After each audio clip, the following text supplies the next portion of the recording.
I'm Ernie Martinez, and one of the things that is very important is education. I'm truly blessed to be in this country. I came here with my parents and my grandmother, not knowing English, and we prospered. My dad has a small accounting business, and I ended up going to the University of Miami and Columbia Law School.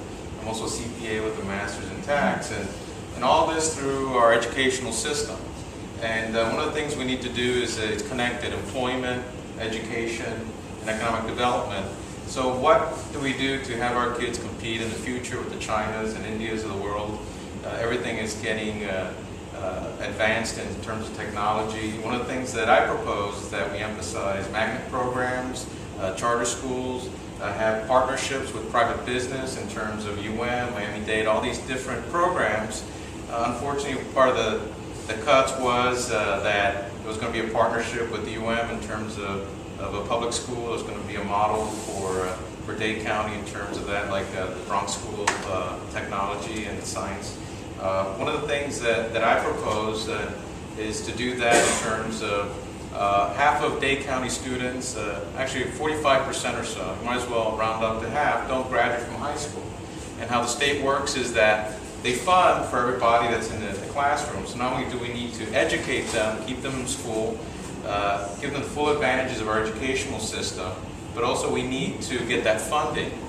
If they're not in the classroom, we don't get the funding from Tallahassee.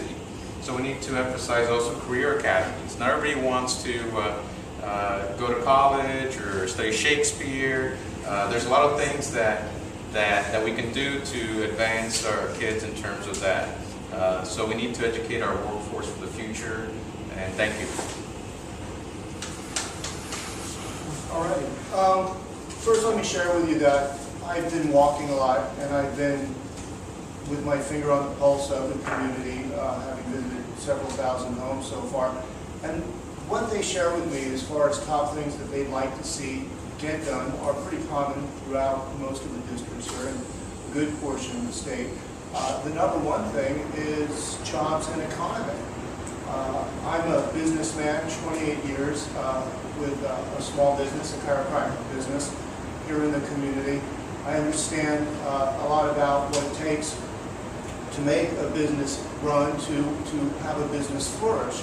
One of the big problems that we have here in the state of Florida is that their capital is not being released by the lenders. You have business people, small business people, who have credit and credibility from their past, but they're not able to get that money to put it to work for them so that they can employ more people, they can create more goods, they can generate more business. So that's a big area that we need improvement in, and as you know, the little guy, the freshman on the block, I'll do as much as I can to try to influence that. Additionally, I'm a parent of 3 children in our public schools. I'm from our public schools as well as a native of Miami. I have a 4th kid on the way in January. So that child will be in our public schools. I got into this about education and that we can do better than we're doing today, and create an education system for a tomorrow that is changing very quickly. We don't any longer have a industrial type of economy and age going on. We're going into a new green age. We need to advance education standards for that. Last, I want to see Tallahassee get cleaned up. It's broken. You have these policy peddlers, these special interests that are really running the show, and it's unfortunate. You don't get a chance to have a true voice that you wish to. I hope to bring that to you. Thank you. Question is, what is my legislative priority? Miami-Dade County. I don't know what else to say. We are a donor county. We have, I'll tell you what, let me put the list together. Donor county, district cost differential, pension reform, $7 billion budget. That's what we got to balance. These are my legislative priorities. Condo reform. These are my legislative priorities. These are the problems we're going to have next year. Okay? We have the unenviable task of dealing with that perfect storm that was created over the last 8 years. I'll start with the district. And before I even get into the district, because that's one of the questions, I'll tell you what, and I think Jose Diaz touched on it. The central and northern part of the state, those legislators have mastered the art of divide and conquer with the Dade delegation. Not just with the Dade delegation, Dade, Broward, and West Palm Beach. And that's why we cannot get anything done. Plain and simple, that is the truth. I cannot be any more honest than what I'm being. The district cost differential, by the way, that was part of the problem, the divide and conquer game.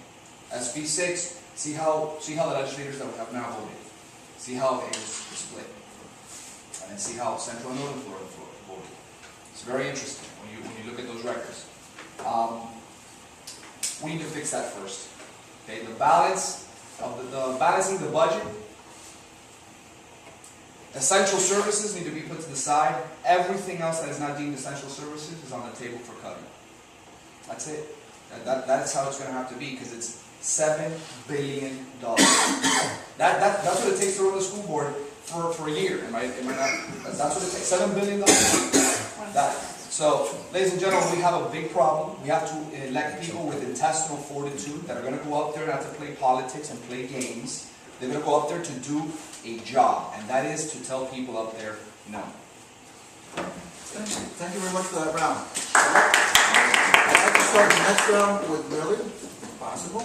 And I'd like to ask you how you feel about if we should be more aggressive with the gambling money, revenue, or what we should do with that. Should we rely on that to fund our schools, or what do we do? Well, I think that we all understand that the lottery money that goes to education is replacing the funding, and then it leaves a big gap. So having said that, I believe that gaming should be one of the things that we need to look at in order to increase our revenues in the state of Florida. I think that people who are against it because they think that it is immoral, I respect everybody's religious beliefs, but I think that religion has no place in a civil society. I think that, if they don't want to gamble and they think that it's wrong, they should stay home and not go gambling. I personally have no desire to gamble. I don't like it. But again, it is going to increase our revenue. Let's look for those types of increases in revenue. Another aspect of increasing our revenue is other states have sales tax on internet purchases. And we are missing out on revenue, because we are only taxing the websites for the products that are here in the state of Florida. If you purchase in Florida and the company is in Florida, then you tax. Otherwise, we're letting that money go away. And I think that we need to also take a look at that, because that's going to increase our revenue base. There are so many things that we can do. Biomass. One of the side effects of the sugar industry is that we have all of this byproduct that we can use, and we can generate renewable energy. I think that we look at the country of Brazil, and we can find out how they've done it. 80% of their energy is based on biomass. So why can't we do it if they have done it? There's so many things that we can do. We just have to have, again, the will and the desire and the knowledge. And if we don't have all the knowledge, to go to the experts and ask them to help us generate more income. All right, in terms of state funding for lotteries with gambling, dog racing, horse racing, I don't have a problem with any of that, because I believe ultimately you're a consumer, you vote your wallet. Government just gets in the way of your ability to vote your wallet. And morality, like she mentioned, has a big factor in that. But in terms of funding for school, the thing is, in terms of the school board, there's no amount of money you could feed into the board that would ever really quench their thirst.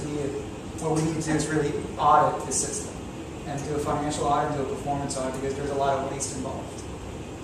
And but the thing is, it's also a level of political will, because no one wants to get in trouble. Everyone's riding the gravy train. And but for me, I don't have a problem with that. I've served in the military. I've already been waterboarded, so I don't mind being in that in the crosshairs. And that's about it.